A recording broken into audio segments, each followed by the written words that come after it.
So welcome everybody to the review of my auction tool. I'm partway through because auctions take quite a while. So let's jump into the features and how my draft tool works. So here's where you play that's on deck. I have this here so you can see as it's going how high there. So I'm passing on this player. Cool.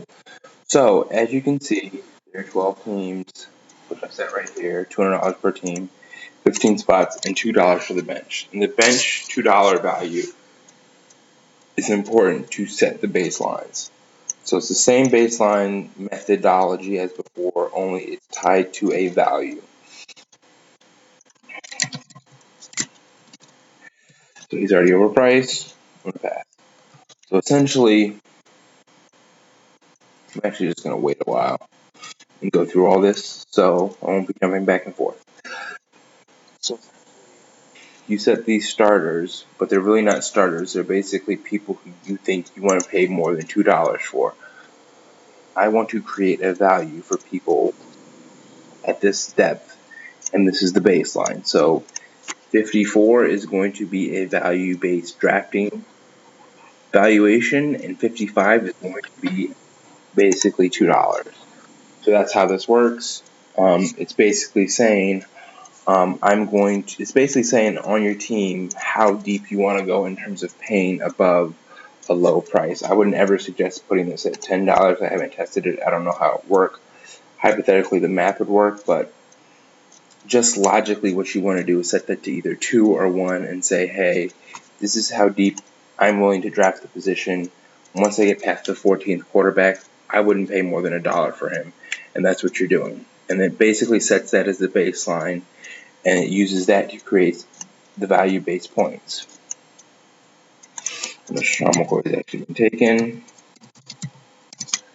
So all you're doing is basically saying, given value, you have a total pool of points, which is 5. There's 5,000 total value-based points I can chase, and this is only the positive versions. Negative versions I exclude because obviously they're worth $1 or $2 in this case. The total dollars I have is based on the teams and the budget, and so it's all this money chasing after all these points, so I can pay 46 cents per point. And anytime someone comes in below that valuation, I can buy them. So that's how this works. So Wes Welker is already overpriced. And this is very, very interesting, and it's the most unbiased way to do this. So it'll let you pick anyone who's a deal relative to your rankings. And one other thing I do, the total difference between the average price, I say what the value based draft price is, and then I say what the difference is. So on average is a $2 difference. So hypothetically, I don't want to be in that $2 range. I want something that's better than a $2 deal. And actually, let me relook at this. The difference is, so on average, I'm paying $2 more. So it would have to be better than a $2 deal. So in hindsight, the CJ Spiller pick is probably not the best pick because it's not a great value, but it's something to keep in mind that, hey, at least you're in the ballpark. So I would be willing to pay up to $51 for Calvin Johnson. It's actually very close to the pre-draft valuation, and I didn't obviously try to do it like that. So I can pay $47 for him and then be fine. It's at $50 at this point, and because I need a $2 difference, and I'm already spent a good amount of my budget, I'm gonna have to pass on him because I'm only getting essentially a $2 deal. So it wasn't a huge issue. And actually, I'm gonna go in here and type in all the players I've missed.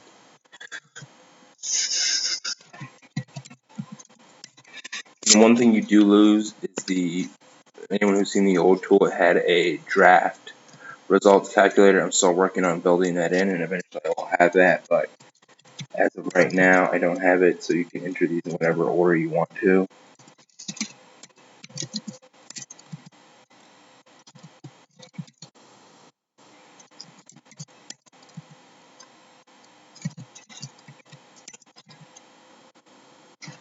Here, Garcon. I'm not that high on him, but $7 is all you should go for, and he's went for way more.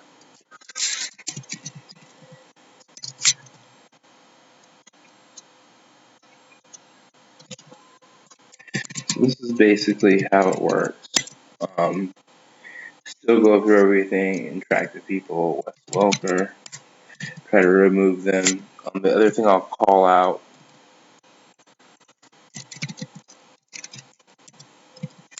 These were $30. This is really borderline bigger deals, given that I'm down. Yeah, it's gonna go up. So the other thing I'll call out is right here. It's nomination recommendations, and that's basically given a valuation above $1. Who are the worst deals? Meaning, who should you nominate? Um, and I also haven't tied this to being able to update yet. Essentially, it's a good proxy for saying, hey, people overpaid for this player. Let me go ahead and nominate them and get that money off the table, and it will make your other deals even better. AJ Green, he's worth 42, and he's already out of my range. Okay, so this is very, very important. As you can see, a lot of the quarterbacks are slightly, which does make some sense. The one name I don't know here is Cam Newton, so that may be a target for me, given that. But it's also important as some of these people you see are obvious injury risk or they're not playing this year. So, it's my turn. And I have to nominate players just to speed it up. I nominate them at a relatively moderate valuation, especially in auto draft or mock draft leagues that can go for higher. So, I just nominated Frank Gore based on that. I'm continuing to update my draft board, and this is how it works. Will always work out to, and I've tested it a few times, basically are always paying the same amount for the same team construction. So given value-based draft points, you can't construct a team that creates a mismatch. So if you get players for deals, you'll win, but that's the only way to get an advantage in this format, which means it's price efficient. So if I went through a team off of $200 and I created a completely different team using $200, their scoring would be basically equivalent. You'd have to ignore the benches because some weird stuff can go on with benches, but normally when I evaluate teams, I evaluate down to RB3 and wide receiver 3, and I've proven time and time again that that's a value-added proposition. It will always equal out. 21 for him, and this is an example of a decent deal.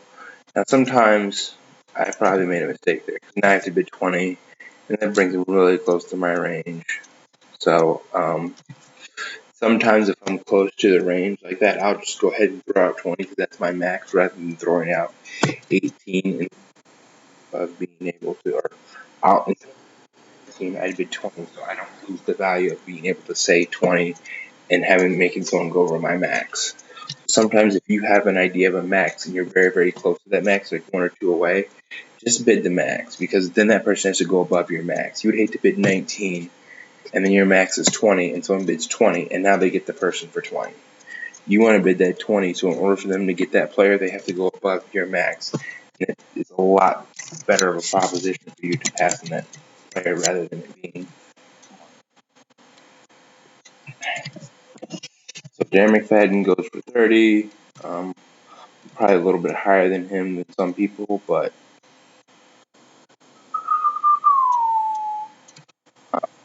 if it goes above this, wow. And Darren McFadden, I mean, you could very easily see my team killing it. So the points factors, I haven't tested these out yet. They could work. No, they don't. So ignore the points factors. Those don't really work, but you can choose to put the filter in and out. You really should go for 43. Ugh. This is going to the issues with having this, especially a stars and scrub strategy, is some people go for more than they should, and some people don't. And if you get better deals later, it's something you can't avoid. A $2 buffer as early as I can. And if that doesn't work out, and there's better deals later, that's something I can't account for. Like, you can't account for how people are going to do valuations in your league. So, thanks everyone for joining and watching this video. I'll probably post these results later. Auctions are painfully long, so I'm not going to put you through this entire thing. But again, this is the fantasy football draft, fantasyfootballdraftrankings.com drafting tool. Same valuation, same principles.